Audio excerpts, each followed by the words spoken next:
Hello everyone. আজ আমি আপনাদের সাথে শেয়ার করব দারুণ বাংলাদেশ ক্রিকেটে নতুন করে উত্তেজনা। মুস্তাফিজুর রহমানকে ঘিরে অবমাননার অভিযোগ এবং ক্রিকেট বোর্ডের এক পরিচালকের মন্তব্য নিয়ে এবার লাইভে এসে কড়া প্রতিক্রিয়া জানিয়েছেন সাকিব আল হাসান। লাইভে সাকিব আল হাসান বলেন, মুস্তাফিজের অবমাননা হয়েছে দেখে পুরো বাংলাদেশ রক্তে দাঁড়িয়েছে। যেখানে ক্রিকেট বোর্ডের একজন পরিচালক দেশের সব খেলোয়াড় নিয়ে যে অপমানজনক মন্তব্য করেছেন, সেটি আমার কাছে খুবই দায়িত্বহীন মনে হয়েছে। সাকিবের এই মন্তব্য প্রকাশ্যে আসার পর সামাজিক যোগাযোগ মাধ্যমে শুরু হয় ব্যাপক আলোচনা।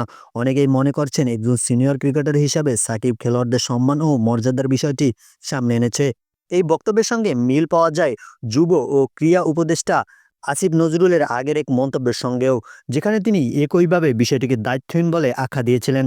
তবে এখন পর্যন্ত এই বিষয়ে বাংলাদেশ ক্রিকেট বোর্ডের পক্ষ থেকে কোনো আনুষ্ঠানিক ব্যাখ্যা বা প্রতিক্রিয়া আসেনি। সংশ্লিষ্ট পরিচালকও প্রকাশ্যে কিছু বলেননি। বিশ্লেষকদের মতে এই ঘটনা খেলোয়াড় বোর্ড সম্পর্ক এবং দলীয় পরিবেশে প্রভাব ফেলতে পারে। বিশ্বকাপের মতো বড় আসরের আগে এমন বিতর্ক নতুন করে চাপ বাড়াচ্ছে। আপনারা এই বিষয়ে কি মনে করেন? মতামত জানান কমেন্টে। এমন আরও আপডেট ক্রিকেট নিউজ পেতে চ্যানেলটি সাবস্ক্রাইব করুন।